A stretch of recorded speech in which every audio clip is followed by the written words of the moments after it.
Good evening, it's Kevin Cleaser here again. I've been saying I wanted to talk about the general elections coming up for this November and a few thoughts on that now that we can see that Occupy Wall Street is kind of slipping out of the media's purviews these days. And I think that's a good thing. I think it's time for them to regroup and actually come up with a plan that might be effective as far as doing something positive about changes that we need as far as the problems we face as a society today. Because I certainly didn't see anything that they said that enlightened me. Anyway, we're talking about two candidates come November. I said it 6 months ago, I say it again today. It's going to be Obama, it's going to be Romney in the general election, and Romney is going to get his butt kicked because, as I said before, there's no way this Christian nation elects a Mormon for president. Outside of the fact that I don't think he's qualified in any way, shape, or form, that's another story altogether. But anyway, let's just recap the people of the Republican side who are still in the primary. These are your choices, remember. Rick Perry. This is a man as governor of the state of Texas that granted large projects to those that contributed to his campaign. So he's a pay-to-play governor. How do you think that's going to play as president? He's also rabidly anti-gay. We already know that. He's also a man that said in one of the first debates that if you couldn't afford medical insurance, that you should be left to die. You want him as president? I don't think so. Let's go to Ron Paul. Now, I had a kind of leaning towards the man because I thought he spoke to truth. And then I did more research like everybody else has been lately to find out this man is a racist. One comment comes to mind. Order was only restored in the riots of LA when the blacks had to go pick up their Social Security checks.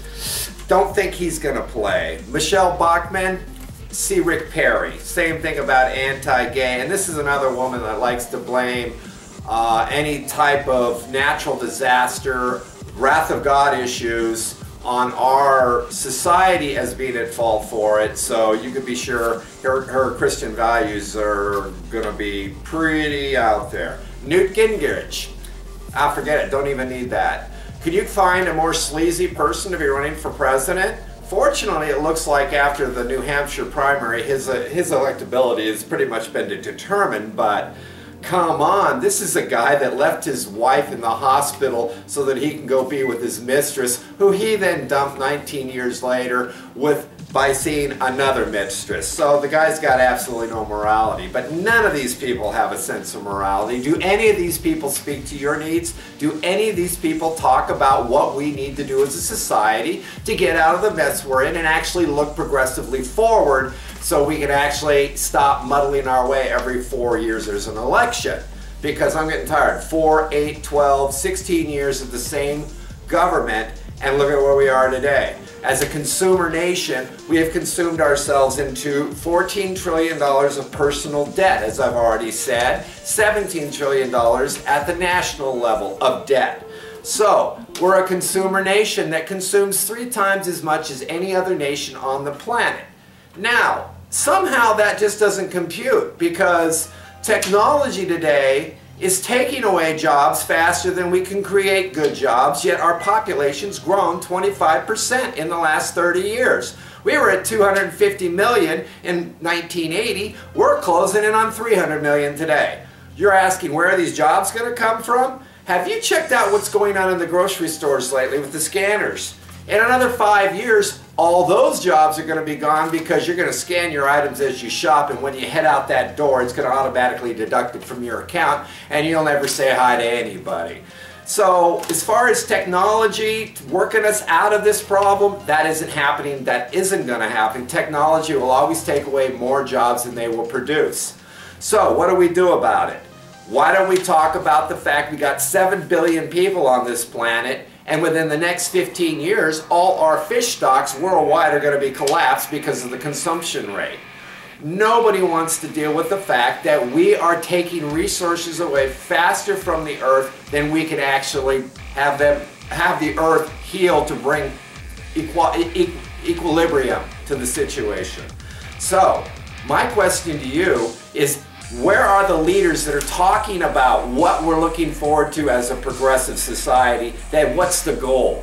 To me, we haven't had a goal nationally on the positive side since John F. Kennedy committed us to the moon before 1970, which we managed to do. But since '69, can you think of anything outside of a war that we've accomplished as a society that pushed us ahead outside of us buying a new car every 2 years, standing in line and buying that newest iPad before somebody else? I mean, give me a break. We're not educating ourselves to what we need to do as a society. We don't have leadership that's trying to direct us where we need to go as a society.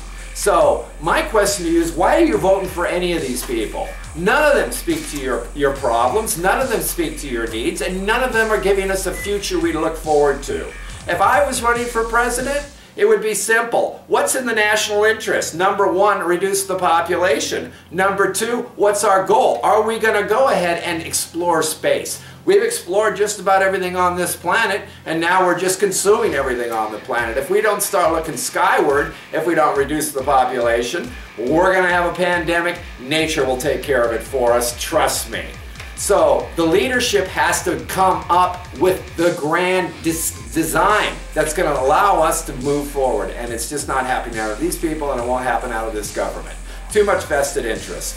When you want to talk about Occupy Wall Street going after Wall Street, they should be going after Obama, because Goldman Sachs contributes more money to his campaign coffers than any other candidate out there. Well, it's basically, you're looking at Romney and Obama get more money from the same source that you're protesting as far as Occupy Wall Street as all the other candidates combined. If those aren't the type of people we're looking for to lead us, because they don't seem to have any ability to do that, what is it we're looking for in leadership? Well, I'll tell you what I'm looking for. Number one, I'm looking for somebody, number one, that's going to end the war on drugs. One of the biggest frauds ever perpetrated on our society. Prohibition lasted 12 years, and Franklin Delano Roosevelt understood that people wanted their alcohol regardless, and rather than having the mobs rule the cities, a la Al Capone and the New York mob, that if they got rid of Prohibition, they got rid of that whole criminal element, and they did. True, they went into other areas they were already in, but the violence went way down. Think about the thousands of people who are dying every year fighting the war on drugs. To what end? People want to do drugs, they're going to do drugs. The idea is make the drugs safe enough so people don't kill themselves, just like alcohol. Happy hour. It's okay to get drunk, just don't drive. Drink responsibly. Okay, that's one issue. Then let's talk about church and state, separation therein. We have issues with population in this country.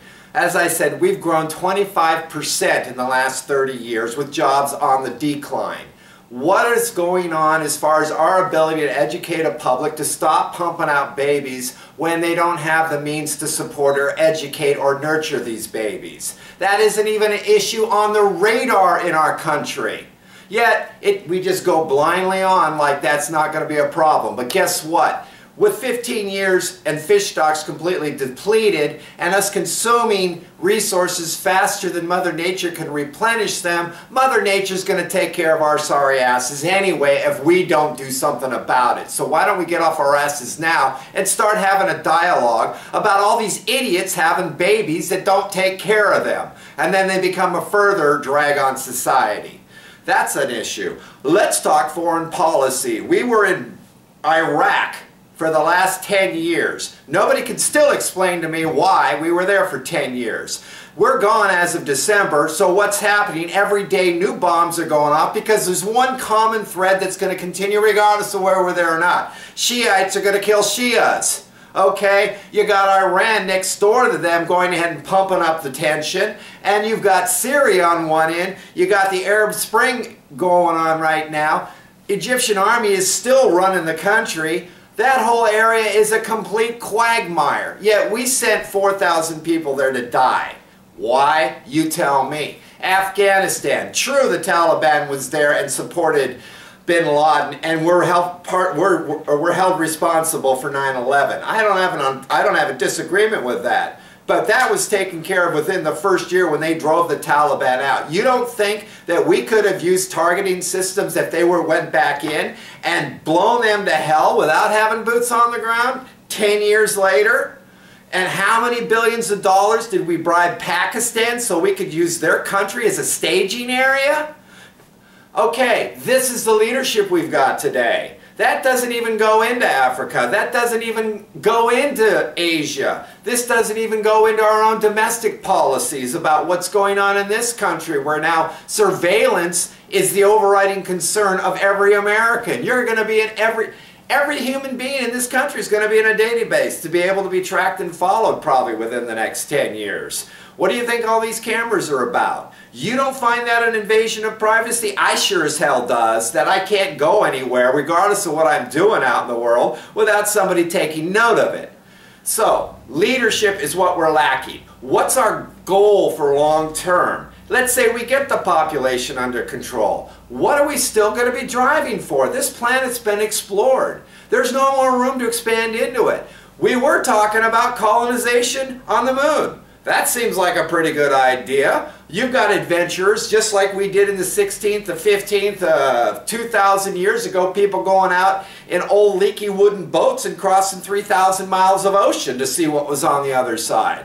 You're telling me we've lost the will to explore? That whole idea of our imagination stagnated so much that we're stuck here on this little planet waiting for hell to freeze over? Leadership. We don't have it. None of these people are supplying it. So why are you voting for them?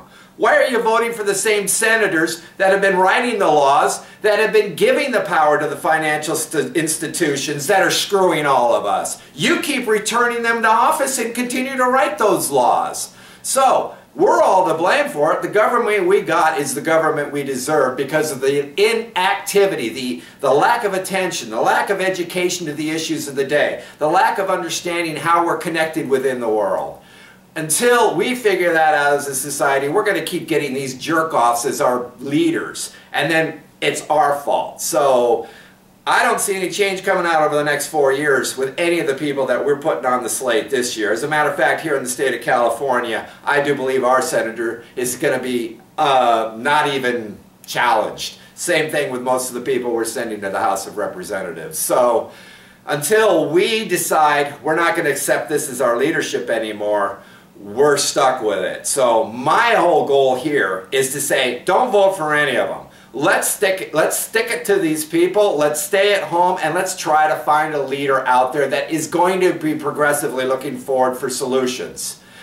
That's what I've got to say. And on top of that, I've got a new site that I've launched, and it's going to be interactive because I can't get dialogue on YouTube. It's a bad platform for that. It's going to be interactive. It's at Crystal Vision, V-I-Z-I-O-N, not S-I-O-N, and it's going to be the world according to Kevin, me.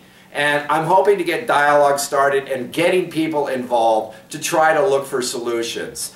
This is what I'm doing with my life right now. I've put aside my professional life because my personal responsibilities have been met. So I'm going to drive as hard as I can to try to find out as much information I can that we can send us off in a different direction.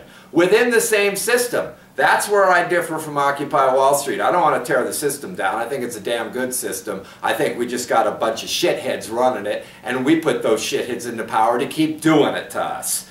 So anyway, hope you stay tuned, and I will be seeing you later this week. We're going to make this a twice-a-week thing, and depending on your responses, we'll see how it goes. Thank you.